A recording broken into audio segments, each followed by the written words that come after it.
한 잔의 와인 속에 8,000년이 숨쉬고 있다면 믿겨지시나요? 안녕하세요, 여러분. 이 와인 한 잔. 여러분은 이 속에 무엇이 담겨 있다고 생각하시나요? 포도? 알코올? 아닙니다. 이 안에는 인류 문명 8,000년의 이야기가 담겨 있습니다. 놀랍게도 와인은 인간이 만든 게 아니라 자연이 선물한 것에서 시작됐어요. 오늘 우리는 와인이 어떻게 인류와 함께 걸어왔는지 그 놀라운 여정을 함께 떠나볼 겁니다. 자, 그럼 시작해볼까요? 파트 1 와인의 기원, 자연이 만든 첫 번째 기적. 인류 최초의 와인은 누가, 어떻게 만들었을까요? 2017년 조지아의 한 고고학 발굴 현장. 과학자들은 놀라운 발견을 합니다. 기원전 6,000년, 지금으로부터 8,000년 전에 항아리가 발견된 건데요. 그런데 이 항아리가 특별한 이유는 내부에서 포도 잔여물과 주석산이 검출됐기 때문입니다. 주석산은 포도가 발효될 때만 생성되는 화학물질이죠. 그러니까 8,000년 전 사람들이 벌써 와인을 만들었다는 거예요. 정확히는 만들었다기보다 발견했다고 보는 게 맞아요. 상상해보세요. 8,000년 전 어느 따뜻한 가을날, 누군가가 야생 포도를 따서 항아리에 담아뒀습니다. 며칠이 지났죠. 그런데 포도 껍질에는 원래 천연 효모가 붙어 있습니다. 이 효모들이 포도의 당분을 먹고 알코올을 만들어냅니다. 자연 발효가 시작된 겁니다.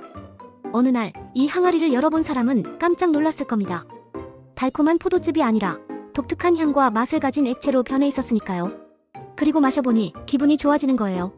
이것이 바로 인류 최초의 와인입니다. 다른 발효주와 와인의 차이점은 바로 여기에 있습니다.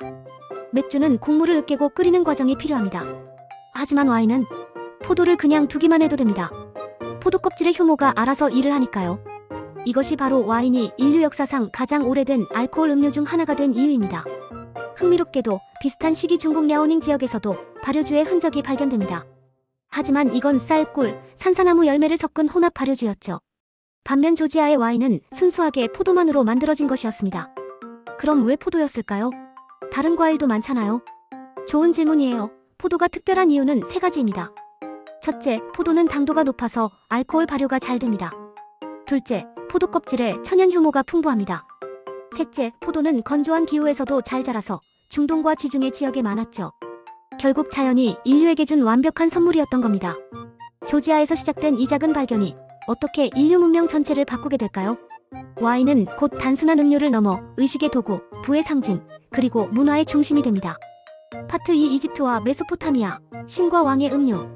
고대 이집트 파라오의 무덤에는 왜 와인이 가득했을까요? 기원전 3,000년 고대 이집트. 와인은 이제 더 이상 우연한 발견물이 아닙니다. 체계적으로 재배되고 양조되고 저장되는 귀중한 물품이 되었죠. 1922년 하워드 카터가 투탕카멘 왕의 무덤을 열었을 때 놀라운 광경이 펼쳐졌습니다. 무덤 안에 26개의 와인 항아리가 가지런히 놓여 있었던 거예요. 더 놀라운 건 각 항아리마다 라벨이 붙어 있었다는 겁니다. 이 라벨에는 이런 정보가 적혀 있었어요. 파라오 투탕카멘의 통치 5년 서쪽 강둑의 카엔, 케메트 포도밭, 양조 책임자 아페르엘. 이때 이미 와인 라벨이 존재했다니 놀랍지 않나요? 3,300년 전 이집트인들은 이미 알고 있었습니다. 와인은 어디서, 누가, 언제 만들었느냐에 따라 맛이 다르다는 것을요. 이집트에서 와인이 발달할 수 있었던 건 나일강 덕분입니다. 나일강의 범람은 비옥한 토양을 만들어줬고 이집트인들은 이 땅에 포도나무를 심었습니다. 특히 나일강 삼각주와 서부 오아시스 지역이 유명한 와인 산지였죠.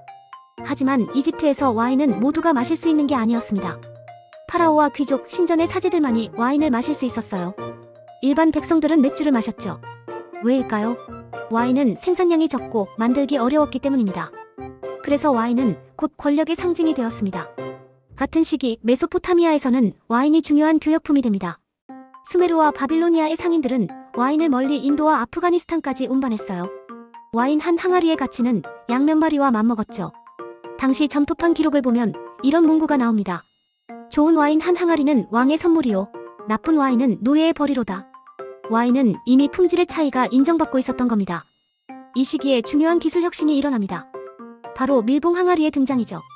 이집트인들은 항아리에 와인을 담고 입구를 진흙과 석고로 막았습니다. 그 위에 파라오의 인장을 찍었죠.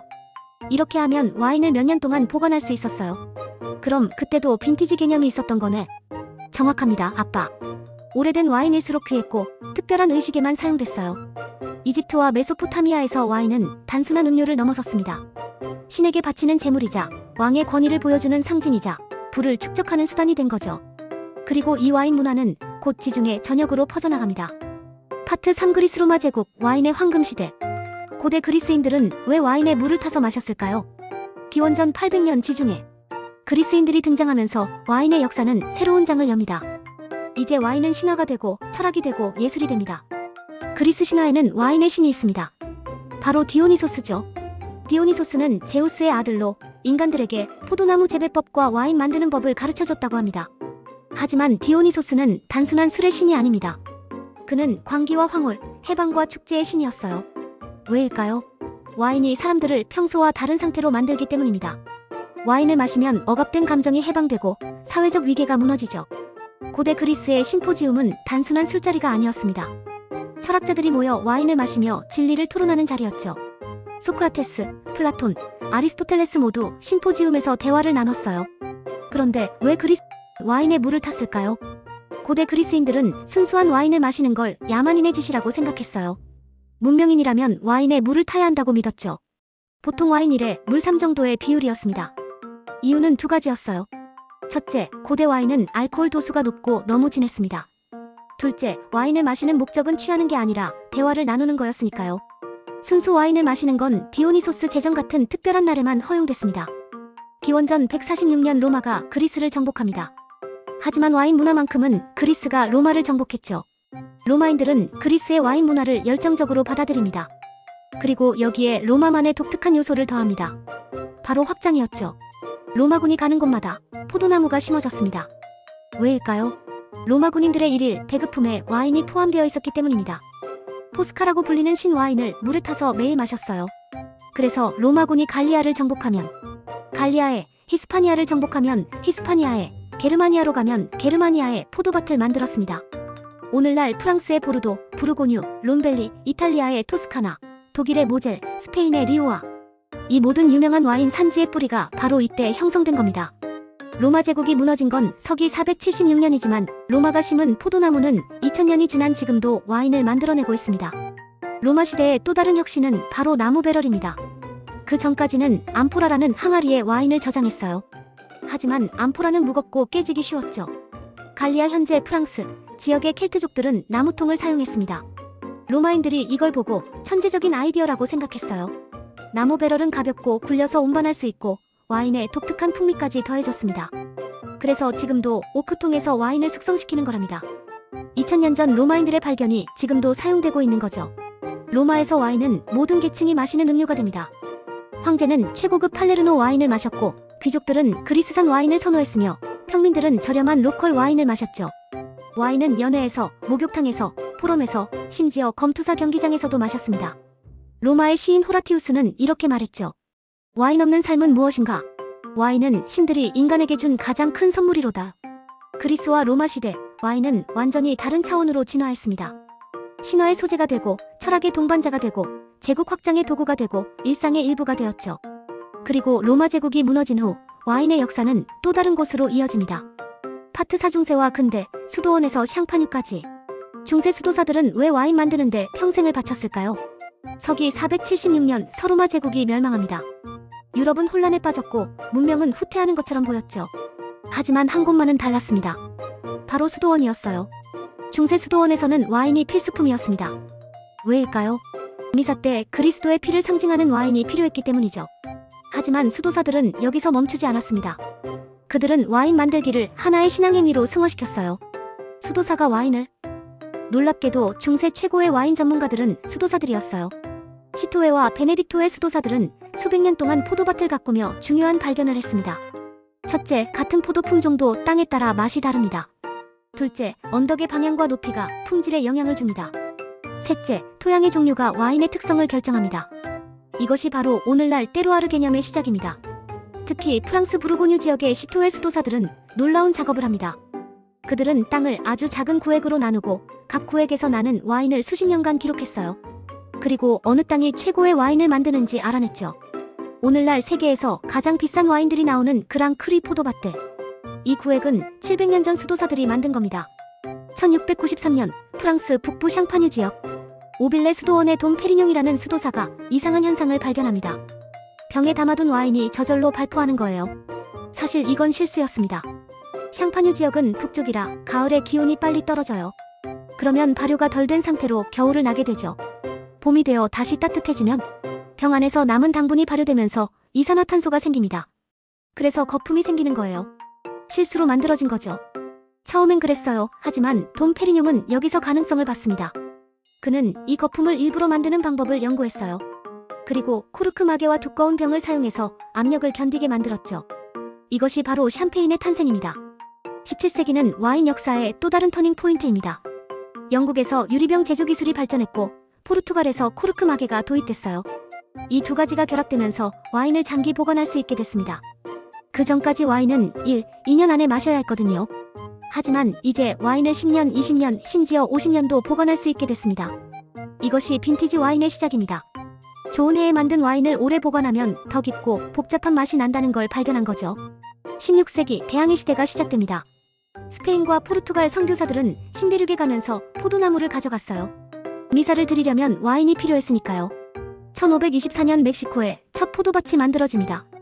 1548년 페루와 칠레에 포도나무가 심어집니다. 1556년 아르헨티나 멘도사에 포도밭이 생깁니다. 18세기에는 캘리포니아에, 19세기에는 호주와 뉴질랜드에 포도나무가 전파됐어요.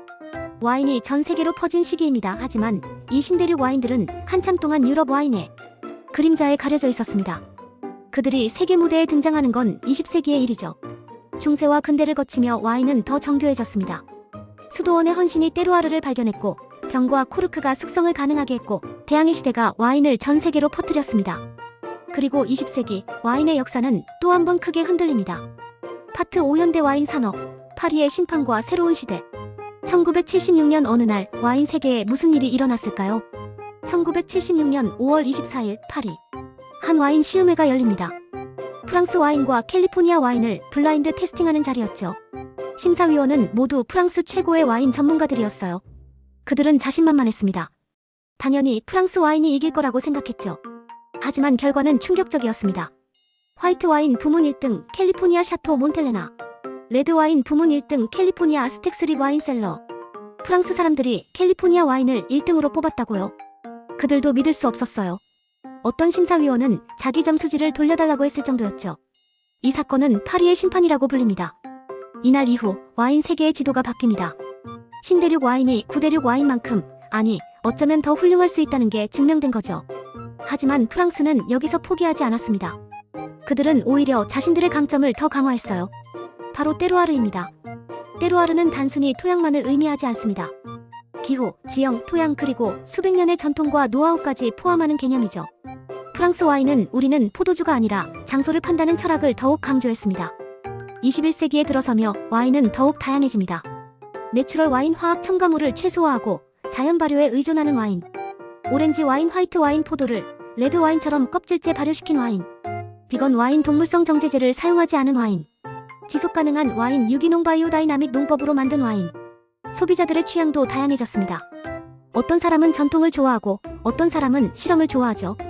오늘날 세계 와인 시장은 약 400조 원 규모입니다.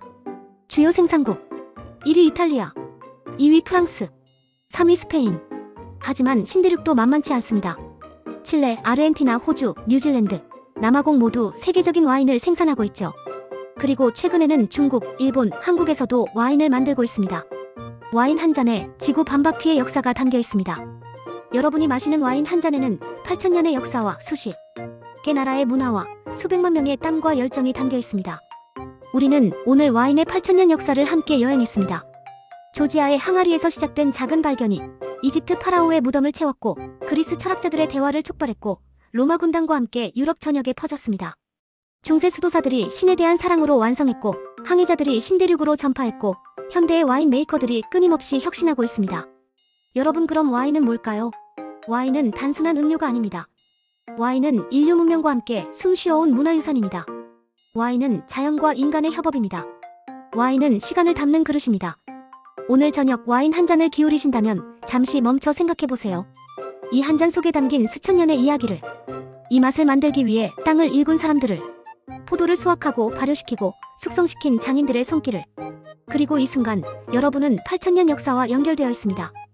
과거와 현재를 잇는 시간 여행을 하고 있는 겁니다. 음식에는 언제나 이야기가 있습니다. 그 이야기를 알면 맛은 더 깊어지고 경험은 더 풍부해집니다. 다음 음식의 역사도 찐이와 함께 여행해요.